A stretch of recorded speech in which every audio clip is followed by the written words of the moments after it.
Assalamualaikum warahmatullahi wabarakatuh. Saya Muhammad Faiz Syafi'i dari Fakultas Sistem Informasi Universitas Nasional. Di sini saya akan menjelaskan paper yang telah saya buat yang berjudul Network Security.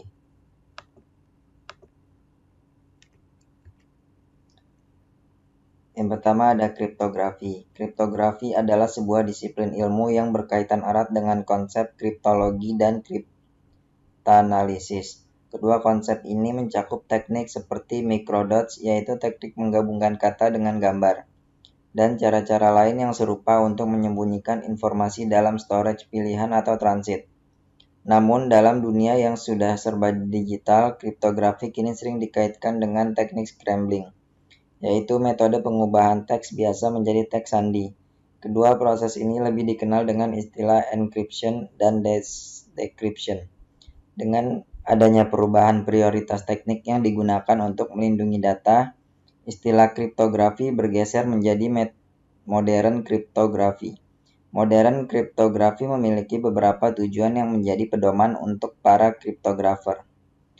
Berikut adalah penjelasannya. Confidentiality. Informasi yang dilindungi tidak akan bisa diakses oleh siapapun yang tak memiliki wewenang.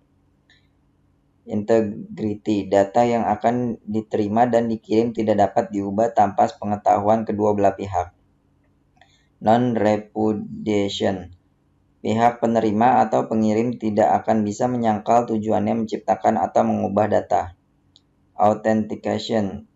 Pihak penerima dan pengirim dapat mengetahui identitas masing-masing serta sumber data yang sedang mereka gunakan. Prosedur dan protokol yang memenuhi semua kriteria kriptografi di atas adalah sistem kriptografi. Sistem kriptografi sering dianggap sebagai sebuah program yang hanya mengacu pada prosedur perhitungan matematika dan komputer programming. Namun kenyataannya tidak seperti demikian. Pegiat kriptografi kini juga memasukkan pengaturan yang telah disesuaikan dengan perilaku manusia. Contohnya adalah seperti memilih kata sandi yang sulit ditebak, lock-off otomatis bila sistem sedang tidak digunakan, dan larangan diskusi prosedur sensitif dengan pihak luar yang tak memiliki wewenang. Ini adalah contoh gambar dari kriptografi. Symmetric. Yang selanjutnya symmetric key algorithm. Symmetric encryption. Key untuk enkripsi sama dengan key untuk deskripsi. Asymmetric encryption. Key untuk enskripsi berbeda dengan key untuk deskripsi. Pada prakteknya, kedua jenis enskripsi ini dipakai secara bersamaan. Jadi bukan pilih yang mana, tapi pakai kedua-duanya. Dengan asymmetric encryption sulit untuk mengenkripsi data yang besar dan juga tidak aman. Oleh karena itu, biasanya asymmetric encryption hanya digunakan untuk mengenkripsi key saja untuk kemudian dikirim ke pihak lain yang berkomunikasi dengan kita. Key inilah yang nantinya akan digunakan untuk mengenkripsi data sebenarnya menggunakan metode simetrik. Notasi algoritma deskriptif dilakukan dengan cara menuliskan instruksi-instruksi yang mesti dilaksanakan dalam bentuk untaian kalimat deskriptif dengan menggunakan bahasa yang jelas. Notasi deskriptif ini disarankan untuk algoritma yang pendek karena apabila untuk algoritma yang panjang, notasi deskriptif kurang efektif. DES merupakan sebuah algoritma enkripsi sandi blok kunci simetri. DES ini berukuran blok 64 bit dan ukuran kunci 56 bit. Untuk saat ini, ukuran kunci 56 bit tergolong pendek, sehingga dapat menambah resiko keamanan karena penyerangan dengan metode brute force attack hanya membutuhkan waktu beberapa hari. Selanjutnya ada Advanced Encryption Standard. Saat ini, AES digunakan sebagai standar algoritma kriptografi yang terbaru. AES menggantikan DES atau Data Encryption Datar yang pada tahun 2002 sudah berakhir masa penggunaannya. DES juga dianggap tidak mampu lagi untuk menjawab tantangan perkembangan teknologi komunikasi yang sangat cepat. AES sendiri adalah algoritma kriptografi dengan menggunakan algoritma Rijndael yang dapat mengenkripsi dan mendeskripsi blok data sepanjang 128 bit dengan panjang kunci 128 bit, 192 bit, atau 256 bit. Pada algoritma AES, jumlah blok input, blok output, dan state adalah 128 bit. Dengan besar data 128 bit, berarti NB sama dengan 4, yang menunjukkan panjang data tiap baris adalah 4 bit. Dengan blok input atau blok data sebesar 128 bit yang digunakan pada algoritma AES tidak harus mempunyai besar yang sama dengan blok input. Chip terkey pada algoritma AES bisa menggunakan kunci dengan panjang 128 bit, 192 bit, atau 256 bit. Perbedaan panjang kunci akan mempengaruhi jumlah round yang akan diimplementasikan pada algoritma AES ini. Selanjutnya ada enkripsi advanced encryption. Proses enkripsi pada algoritma AES terdiri dari 4 jenis transformasi bit, yaitu subbits, shift row, mixed column, dan etron key. Pada awal enkripsi, input yang telah dikopikan ke dalam state akan mengalami transformasi bit etron key. Setelah itu, state akan mengalami transformasi subbits, shift row, mixed column, and etron key secara berulang-ulang sebanyak NR. Proses ini dalam algoritma AES disebut sebagai round function. Round function yang terakhir agak berbeda dengan round-round sebelumnya, di mana pada round terakhir state tidak mengalami transformasi mixed column. Selanjutnya ada public key encryption. Public key encryption adalah sistem enkripsi atau penyandian yang menggunakan dua kunci, yaitu kunci publik dan kunci privat. Kunci publik diberitahukan oleh pemilik dan digunakan oleh semua orang yang mengirimkan pesan terenkripsi kepada pemilik kunci. Kunci privat digunakan oleh pemilik kunci untuk membuka pesan terenkripsi yang ia terima. Public key encryption, enkripsi kunci publik, atau kriptografi kunci publik adalah metode mengenkripsi data dengan dua kunci berbeda dan membuat salah satu kunci. Kunci publik tersedia bagi siapa saja untuk digunakan. Kunci lainnya dikenal sebagai kunci pribadi. Data yang dienkripsi dengan kunci publik hanya dapat dideskripsi dengan kunci pribadi, dan data dienkripsi dengan kunci pribadi hanya dapat dideskripsi dengan kunci publik. Enkripsi publik juga dikenal sebagai enkripsi asimetris. Ini banyak digunakan terutama untuk TLS atau SSL yang menggunakan HTTPS. Ini adalah contoh gambar encryption using public key system. Selanjutnya ada digital signature. Digital signature adalah salah satu teknologi yang digunakan untuk meningkatkan keamanan jaringan. Digital signature memiliki fungsi sebagai penanda pada data yang memastikan bahwa data tersebut adalah data yang sebenarnya. Dengan begitu, digital signature dapat memenuhi setidaknya dua syarat keamanan jaringan, yaitu authenticity dan non-repudiation. Cara kerja digital signature adalah dengan memanfaatkan dua buah kunci, yaitu kunci publik dan kunci privat. Kunci publik digunakan untuk mengenkripsi data, sedangkan kunci privat digunakan untuk mendeskripsi data. Pertama, dokumen dihash dan menghasilkan message digest. Kemudian message digest dienkripsi oleh kunci publik menjadi digital signature. Ini adalah contoh gambar dari digital signature. Untuk membuka digital signature tersebut diperlukan kunci privat. Bila data telah diubah oleh pihak luar, maka digital signature juga ikut berubah sehingga kunci privat yang ada tidak bisa membukanya. Ini merupakan salah satu syarat keamanan jaringan, yaitu authenticity, artinya adalah keaslian data dapat terjamin dari perubahan-perubahan yang dilakukan pihak luar. Dengan cara yang sama, pengirim data tidak dapat menyangkal data yang telah dikirimkannya. Bila digital signature cocok dengan kunci privat yang dipegang oleh penerima data, maka dapat dipastikan bahwa pengirim akan pemegang kunci privat yang sama. Ini berarti digital signature memenuhi salah satu syarat keamanan jaringan, yaitu non-repudiation atau non-penyangkalan. Yang selanjutnya ada IP security. IP security adalah sebuah protokol yang digunakan untuk mengamankan transmisi datagram dalam sebuah internet network berbasis TCP/IP. IP security mendefinisikan beberapa standar untuk melakukan enskripsi data dan juga integritas data pada lapisan kedua dalam DARPA Reference Model. Ini adalah contoh gambar dari internet. Selanjutnya ada firewall. Firewall adalah sistem keamanan untuk mengelola dan memantau traffic masuk dan keluar berdasarkan aturan keamanan yang sudah ditentukan. Firewall berfungsi mencegah akses yang tidak diinginkan dari atau ke dalam jaringan atau server. Untuk menjaga keamanan dan keandalan layanan, server Rumah Web Indonesia menggunakan firewall pada layanan hostingnya. Berikut beberapa fungsi firewall di server. Yang pertama, mencegah brute force login. Metode meretas password dengan mencoba password secara acak, seperti login cPanel dan email. Dengan melakukan pemblokiran IP yang berusaha melakukan brute force login. Yang kedua, melakukan pemblokiran IP yang melakukan port scan. Yang ketiga, melakukan pemblokiran IP ketika ada percobaan peretasan atau hack seperti SQL injection menggunakan modul security pada PHP.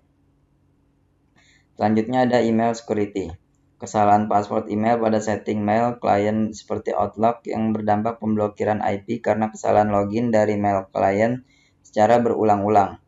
Kesalahan port setting, misalnya kesalahan port pada setting email sehingga dianggap port scan atau melakukan koneksi ke port yang tidak open, yang mengakibatkan pemblokiran IP oleh firewall. Pemblokiran IP karena melanggar rule ModSec memiliki banyak rule sebagai upaya pengamanan. Tetapi beberapa kasus script yang digunakan pelanggan melanggar salah satu rule ModSec, sehingga menyebabkan IP pelanggan terblokir oleh firewall. Selanjutnya VPN. Apa itu VPN? VPN adalah layanan koneksi yang memberikan Anda akses ke website secara aman dan pribadi dengan mengubah jalur koneksi melalui server dan menyembunyikan pertukaran data yang terjadi. Sederhananya, VPN mengkoneksikan smartphone, tablet, PC ke komputer yang lain di suatu tempat yang terhubung dengan internet dan mengizinkan Anda untuk menjelajah internet menggunakan jaringan internet komputer. Jadi, jika komputer di negara yang berbeda, itu akan menjadi negara yang Anda gunakan ketika internet mencoba mengenai Anda melalui koneksi tersebut dan Anda dapat mengakses sesuatu yang tidak bisa Anda akses dari negara Anda. Agar lebih paham apa itu VPN, coba kita ulang bagaimana kerjanya. Setelah mengetahui apa itu VPN dan fungsinya, selanjutnya cara kerja VPN juga harus Anda ketahui. Cara kerja VPN sederhananya adalah melakukan enkripsi pertukaran data bahkan sebelum koneksi publik di tempat kopi atau warung internet membacanya. Ketika terhubung dengan internet menggunakan koneksi VPN itu seperti mengakses internet menggunakan lorong khusus, tidak menggunakan jaringan utama. Server VPN bertugas untuk meneruskan koneksi Anda ke situs yang ingin diakses. Jadi koneksi yang Anda lakukan akan dikenali sebagai koneksi dari jaringan server VPN, bukan jaringan yang digunakan pada saat itu. Jadi ketika menggunakan jaringan tanpa VPN, maka koneksi yang dilakukan secara langsung atau direct tanpa enskripsi. Sedangkan jika menggunakan VPN, maka koneksi yang dilakukan terenskripsi dan dilewatkan terlebih dahulu melalui VPN server. Berikut ini adalah ilustrasi koneksi melalui jaringan tanpa VPN dan menggunakan VPN.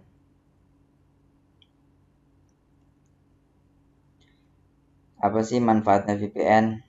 Yang pertama itu ada bypass, yang kedua pengamanan data di jaringan publik, yang ketiga mengamankan informasi pribadi secara anonim, yang keempat data dienkripsi, yang kelima enskripsi informasi perangkat, yang keenam itu ada kekurangan dan kelebihan VPN. Protokol autentikasi adalah jenis protokol komunikasi komputer atau protokol kriptografi yang dirancang khusus untuk transfer data autentikasi antara dua entitas. Beberapa masalah pada email dan penanggulannya yaitu: 1. Penyadapan. Potensi penyadapan berada di setiap titik MTA yang dilaluinya untuk sampai ke tujuan, dan biasanya karena email yang dikirimkan bersifat terbuka, jadi dapat dengan mudah dibaca dengan jelas oleh si penyadap. Proteksinya dengan melakukan enskripsi terhadap isi email. Pemalsuan: membuat email palsu dengan merubah header dan mengirimkannya langsung dari MTA, atau saat menyadap email isinya diubah terlebih dahulu sebelum dilanjutkan ke tujuan. Namun aktivitas pengiriman tercatat pada berkas log. Proteksinya dengan memeriksa header email dan menelusuri digital signature. Penyusupan virus: ini merupakan akibat kecerobohan user yang tidak waspada. Isi email tidak diperiksa karena firewall tidak bekerja pada layer aplikasi dan cenderung langsung attachment untuk kenyamanan pengguna. Proteksinya dengan menggunakan antivirus yang terupdate, tidak mengizinkan email klien menjalankan aplikasi, tidak membuka attachment yang tidak jelas pengirimnya, serta melakukan pemeriksaan virus di level mail server. Spamming: mengirimkan email secara sembarang atau acak yang biasanya merupakan promosi dan tidak terfilter oleh antivirus karena pesan email terbaca sebagai email normal. Proteksinya yaitu melaporkan spam ke server sebagai data sampel untuk server. Selanjutnya, mailbomb: pengiriman banyak email serta beruntun ke satu tujuan, yang hal ini membuat server menjadi down. Proteksinya itu membatasi ukuran email, kuota disk, menggunakan filter khusus terhadap email duplikasi. Mail relay: penggunaan server orang lain untuk mengirim email. Hal ini terjadi karena server memberikan izin pihak lain mengirim email melalui server tersebut. Akibat dari ini, bandwidth pihak server terpakai untuk mengirim email yang biasanya dalam jumlah banyak. Penerima email terkelabui oleh alamat palsu, yaitu alamat dari pihak server, dan mendapatkan marah serta terfilter dari si penerima email. Proteksinya dengan tidak menjalankan open relay.